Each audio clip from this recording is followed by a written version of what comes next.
Hello and Assalamualaikum. My name is Nur Nabila Zarifah binti Zakaria. My metric number is 203872. Okay, now I'm going to talk about career practice management.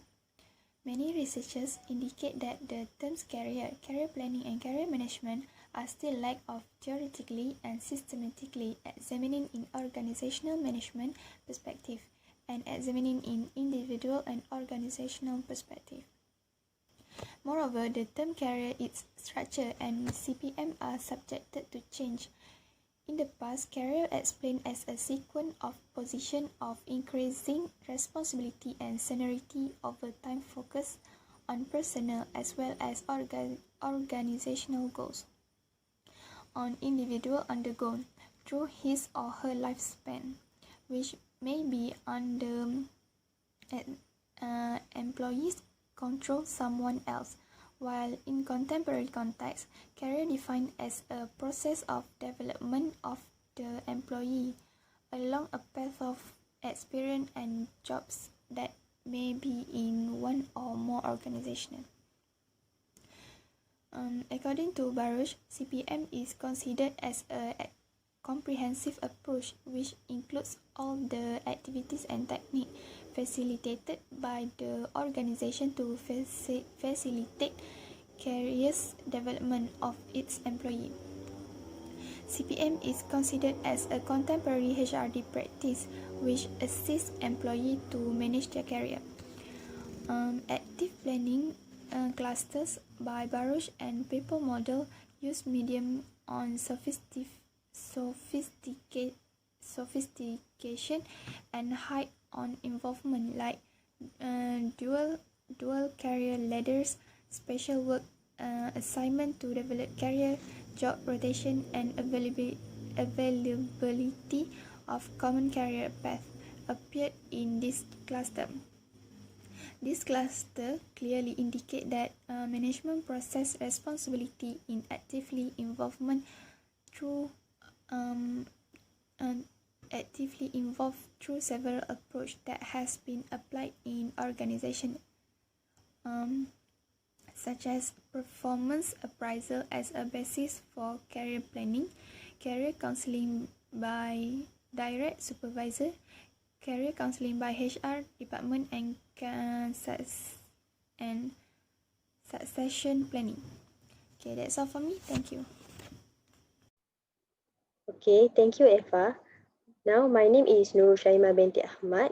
My metric number is 202672. In career practice for active planning, first of all, I will explain about performance appraisal as a basic for career planning.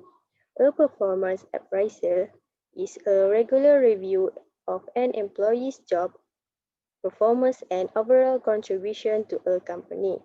Companies use performance appraisals to determine which employees have contributed the most to the company. Okay, next, how performance appraisal works.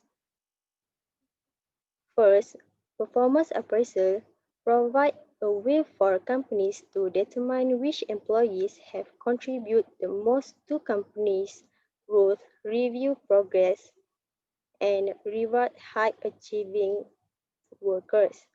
Next, it also helps employees and managers to create a plan for employee development. Performance appraisal also help develop stronger relationship between employees and manager and make annual reviews less stressful.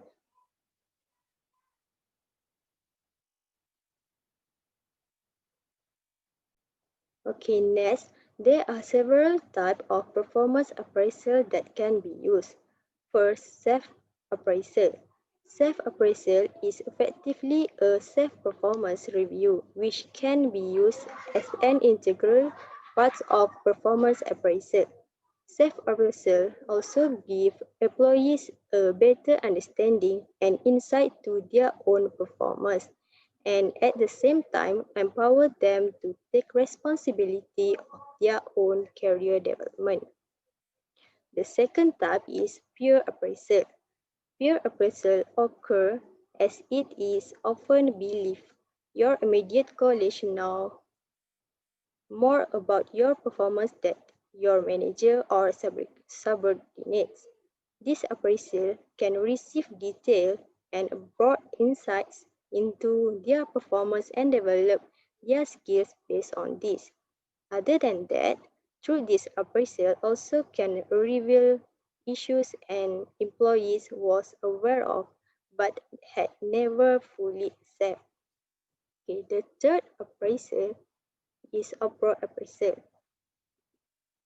Approach appraisal is a performance appraisal of a boss written by the subordinates. Usually, this appraisal done after the manager has finished preparing and discussing their performance appraisal with each subordinate. The results are distilled into an anonymous report and given to the manager so that they can learn about their managerial strengths and shortcomings. And the last is 360-degree appraisal. This method involves feedback from several people who have contact with each employee, such as colleague, client, customer, peer, even employee themselves. This appraisal is hailed as the best approach because it's all-encompassing and can give such a well-rounded view of employee. It not only gives a manager a precise understanding of employees' attitude and behavior, but it also helps individuals with self-improvement. Okay, next.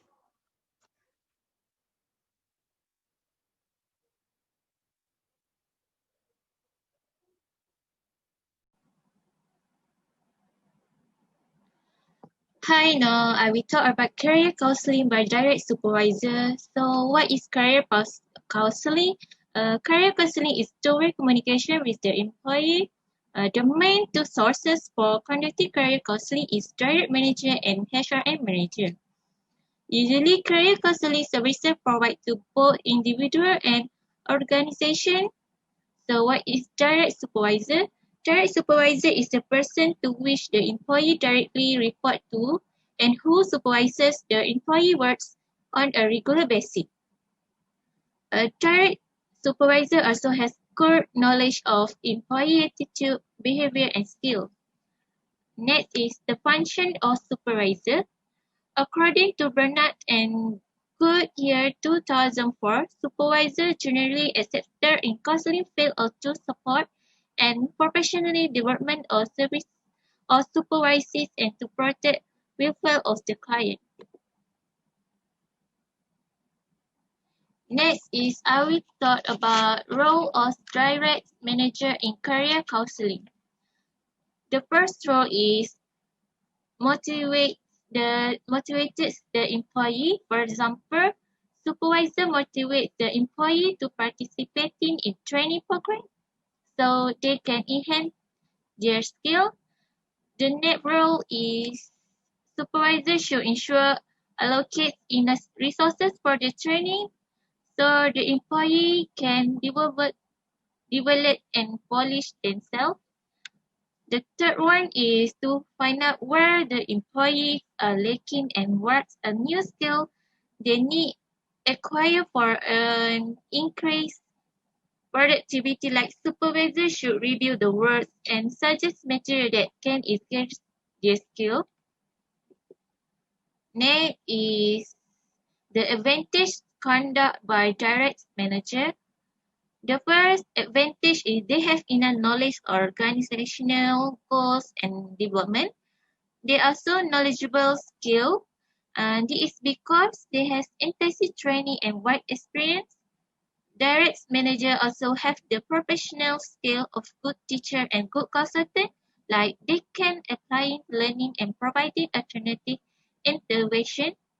Lastly, there is the experienced supervisor, which is they have conceptual skill that can identify their personal trait and interpersonal style that may affect the conduct. They also have a clear sensing of their own strength and limitation as supervisor. That's all. I will pass to the next presenter.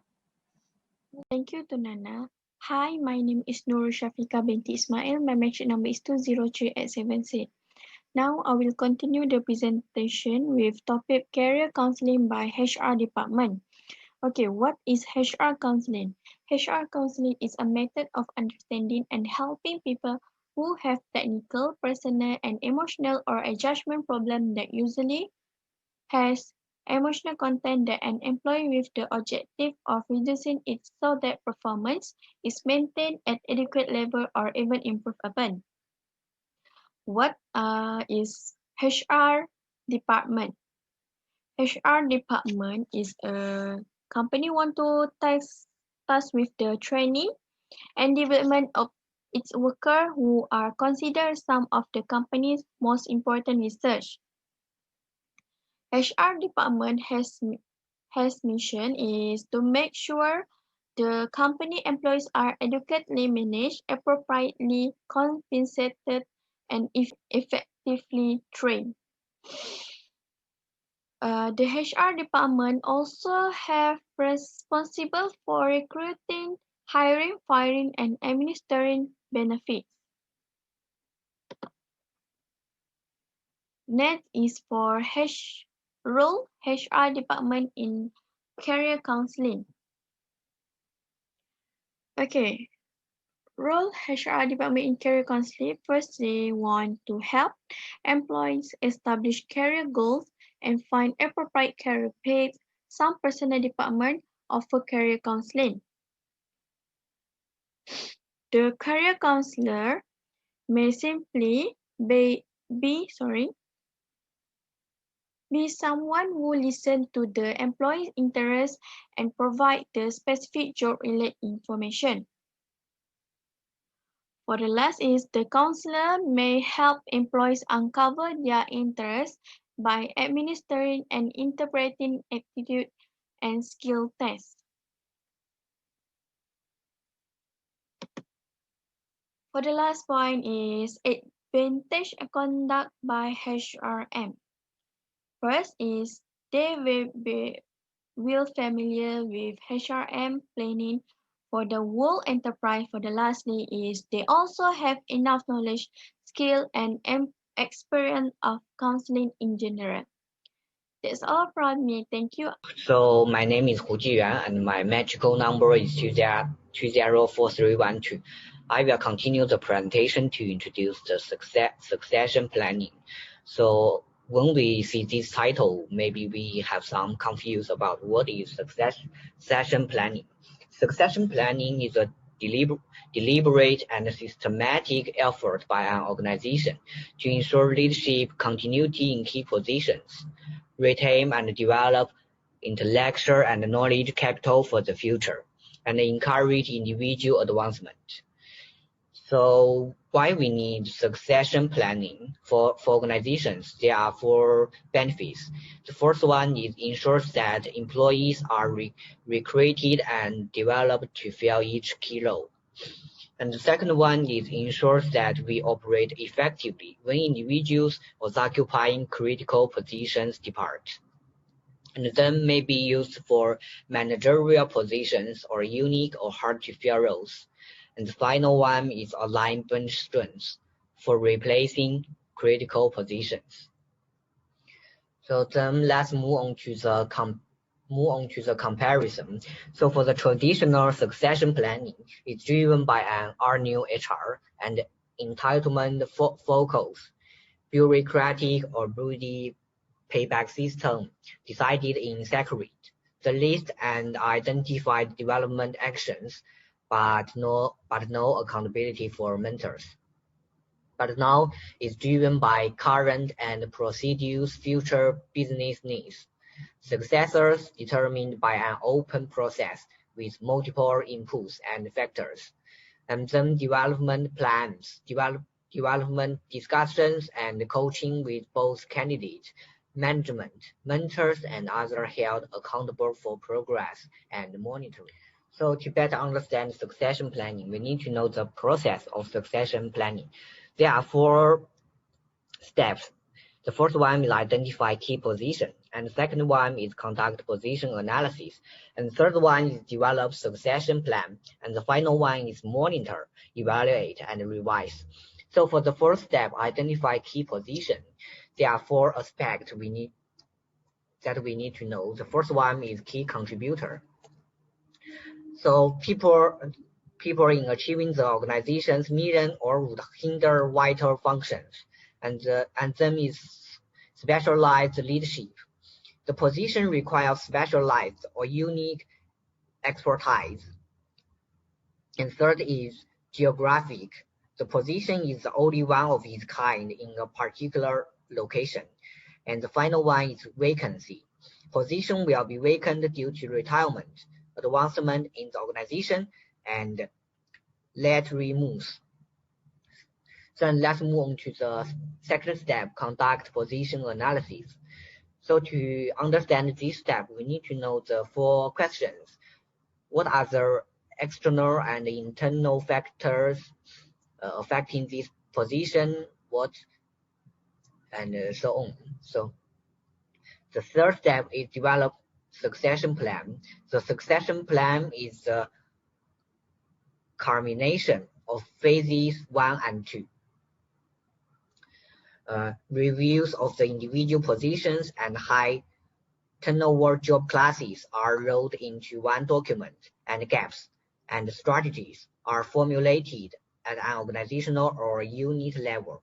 The strategies to overcome the gaps are outlined to include target